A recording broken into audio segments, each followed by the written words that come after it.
Today we're getting into the latest Tesla news, including the huge Model 3 price drop, the most American-made car coming from Tesla, Tesla's future plans, and more, so let's get into it, and a special thanks to Nomad for sponsoring a portion of this video. First up today, Tesla's strategy of vertically integrating has resulted in reduced costs for the company, but their vehicles becoming some of the most American-made vehicles. They make a lot of their parts themselves here in the US for vehicles that are also manufactured here. For that reason, the Model Y has once again topped the Cars.com list of the most American-made cars. This year, however, the Model 3 S and X have slipped further down in the rankings. In 2023, Tesla had all 4 of the top most American-made vehicles, but now they've been surpassed by several other automakers. In second place is the Honda Passport, and in third is the Volkswagen ID.4, the only other EV in this list. Last year, the ID.4 was in 6th place, so this is an improvement there. The Model S maintained 4th place, but the Model X was beat by Jeep, Toyota, and Honda. Then the Model 3 didn't even make the top 10 list. That's reportedly due to changes in workforce and domestic parts content. For those reasons, it fell to number 21. The parts in question are likely the Chinese batteries now used in the rear-wheel drive Model 3. The big good news, though, is that the Model Y is at the top of this list once again, and it should be noted that Tesla is still the only domestic automaker in the top 10. Even though other automakers are closing in, Tesla having 3 of their vehicles in the top 10 is very impressive.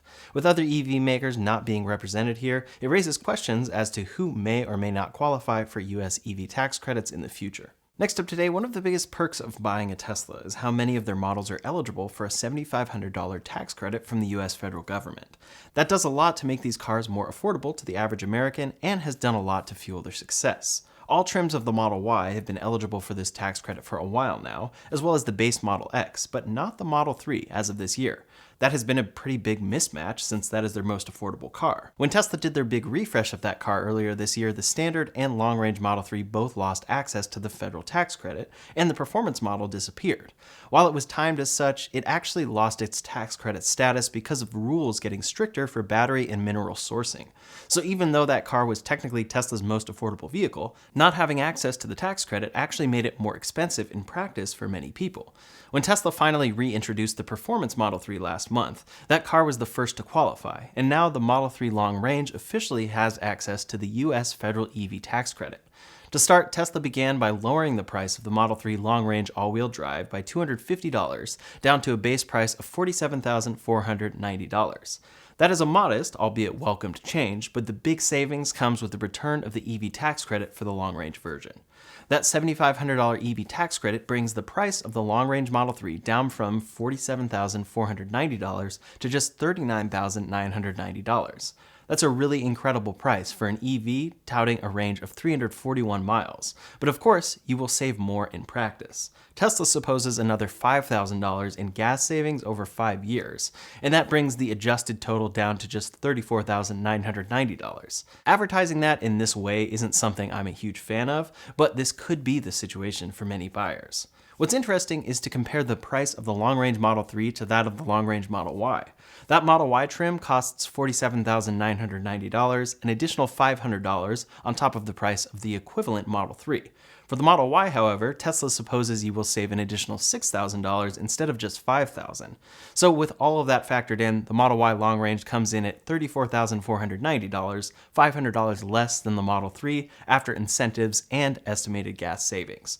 So while the Model 3 may have a slightly cheaper price after the tax credit, you may still save a bit more in the long run with a Model Y, according to Tesla. But that's really because they're comparing compact car gasoline savings versus an SUV. With that being said, the new Model 3 has a ton of new features and improvements that more than make up for that slight price gap. With that tax credit's arrival, the rear-wheel drive Model 3 is now the only trim of that vehicle that is not eligible because its LFP battery pack doesn't qualify. That means that for eligible customers, there's only a $1,000 difference between the price of the long-range version at $39,990 and the standard range version at $38,990. For only $1,000 more, you get a 0 to 60 that improves the 5.8 second 0 to 60 to 4.2 seconds, dual motors, an improved sound system, and 69 more miles of range. With that update, it really seems like the long-range version is going to greatly outpace sales of the standard range vehicle.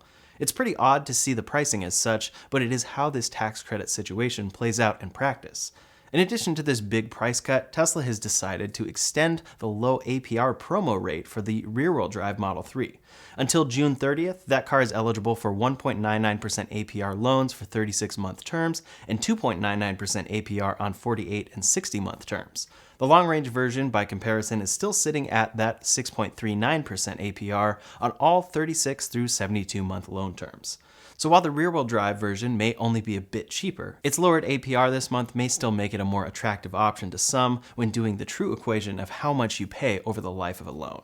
Ultimately, it's really exciting to see the Model 3 get more access to this tax credit again, as it means more people will be able to get their hands on this great vehicle. It also helps out a lot with the peculiar position of this vehicle. Before, the Model Y was significantly cheaper than the Model 3 for many customers. Now it's a choice that actually can make sense between the two, although a $500 difference isn't much, and it's reflected in the Model 3 being fully refreshed, while the Model Y is, quote, outdated at this point. Tax credits and the situation with Tesla vehicles and new features is always in flux, so it will be interesting to see this develop as they get more demand, hopefully for the Model 3 as a result of this, and then we might see the Model Y refresh in the future. Next, I'd like to thank today's sponsor, Nomad. Nomad builds tools for the modern nomad, making great tech accessories for those who see devices as essential elements of their day-to-day. This is their signature modern leather case for the iPhone and AirPods Pro. Its heritage tanned Horween leather elevates the look and feel of your iPhone and or AirPods while offering rugged protection. For the Apple Watch, they make this lightweight, breathable sport band constructed from soft, flexible FKM rubber for all-day comfort. On top of that, they have you covered for all of your charging needs. Their MagSafe wireless chargers are built of solid metal and glass and come in several different configurations depending on your needs. They also offer an ultra-compact 30-watt USB-C charger, ultra-slim 35-watt fast USB-C charger, and 130-watt GAN charger with 3 USB-C ports. This can support multiple device outputs, effectively charging your laptop, tablet, and phone simultaneously from one brick. Then this is ChargeKey. It's a sleek and minimal braided cable that's always with you. It's incredibly convenient when anyone needs a charge. To check out these great accessories for yourself, click the link in the description below and use code RyanShaw10 for 10% off. Next up today, Elon Musk has given us some small insight into the future of Tesla. He laid things out pretty clearly at Tesla's shareholder meeting last week, very clearly stating that the true long future for Tesla lies in AI and robotics. But now it looks like he's about to make it official. All the way back in 2006, Elon laid out the secret Tesla Motors master plan. In summary, this was build a sports car, use that money to build an affordable car, use that money to build an even more affordable car, while doing above also provide zero emissions power generation options. Tesla did all of this with the Roadster, Model S, Model 3, and Solar, although many could argue the term affordable. For Master Plan Part 2 in 2006, Elon laid out creating the Solar Roof, expanding their EV lineup to all major segments, developing self-driving that is 10 times safer than manual via massive fleet learning, and enable your car to make money for you when you aren't using it. Overall, this whole master plan is still in progress, but they've definitely made a lot of progress. Tesla's Master Plan Part 3 in 2023 laid out a lot more, outlining sustainable energy for all of Earth, with focuses on the grid, switching to EVs, heat pumps, sustainably fueled boats and planes, and much more. This was essentially a master plan for the whole world, and they gave details about how they would bring down future EV cost. That plan is still new at this point and hasn't really even been worked on much at all, but now Elon Musk has said that Master Plan Part 4 is in the works. He said, working on the Tesla Master Plan 4. It will be epic. This is coming after his compensation package was re-ratified by stockholders and shows that he really is putting his head down and getting to work on the future of Tesla. The big questions there for most will be if he's right or if they agree with whatever Part 4 will be. Most likely it will lay out how they plan to roll out autonomy when achieved, and then how they plan to develop Optimus. What are the steps along the way? For the future, Elon recently outlined a few things that could influence this plan or be a part of it. For one, he said, in the future, there will be no phones, just Neuralinks. He sees a future where instead of interfacing with a device, it is connected right with your brain. For the Tesla Roadster, when it finally comes, quote, the new Tesla Roadster can fly. And then, likely more realistic to something we'd see in the future, quote, bots would be offered both as rentals as well as to buy, but the former first. It's interesting to see that Elon is working on Master Plan Part 4, especially as Part 3 hasn't really even been started and Part 2 is very much still in progress. Maybe this should instead be a different thought process or a revised Part 3, but we'll have to see in the future. Tesla has gotten to where they are thanks to long-term visions like this, so Part 4, when it comes, should be interesting to consider. It will likely be the first master plan that a lot of people doubt completely, since it will involve completely new technology that we've never seen before. Next up today, as we approach the end of the second quarter of 2024, we are starting to see Tesla roll out some initiatives to drive sales of their vehicles. This is a pretty common strategy that we see as the automaker tries for one last boost of sales right before their quarterly earnings report. As such, we are seeing the return of supercharging incentives for new customers, at least in some markets. Over in the UK, Tesla is offering 15,000 free supercharger miles for anyone who buys and takes delivery of a new vehicle by June 30th. That's a really huge deal and makes buying a Tesla right now an even more compelling offer in that market. The average customer in the UK drives around 7,400 miles per year. So for a lot of customers, this is the equivalent of around 2 years worth of driving. With that said, it does require you to charge for all of those miles at Tesla superchargers. As we get closer to the end of the quarter, we can expect even more incentives to start stacking up. Tesla had a pretty rough start to the year with an underperforming Q1, so we'll see how much they've been able to recover in the past few months. Next up today, while the Cybertruck has definitely made waves across the nation since it first started deliveries a short while ago, it undeniably has not had a flawless rollout so far. Since it was first released back in November of last year, this vehicle has hit a few snags that have impacted deliveries to varying degrees. When this truck was first rolled out, Tesla had a very unique aero wheel design cover that a lot of people liked because of how integrated it was into the tire. It was really distinct and didn't look anything like any other vehicles on the road. A few months later, though, it was discovered that wheel design was actually damaging the sidewalls of the tires. While driving, the slight tire bulge that comes from making contact with the road was creating friction between the tire and wheel. Over time, that could degrade the tire enough that it could have theoretically blown out while driving. As such, Tesla stopped installing these wheel covers on all newly delivered vehicles and recommended that previously delivered vehicles have their covers removed. In addition to that, Tesla announced that they would be completely redesigning this wheel cover to prevent the issue going forward. For several months, new Cybertruck owners were receiving vehicles without the iconic wheel covers. At this point, it's actually unclear if there's a fix there because they introduced a different wheel as an option with a different color that definitely doesn't look as good. While most of Tesla's newsworthy recalls can usually be fixed by an over-the-air software update, in April, the Cybertruck had a physical recall over a potential safety issue.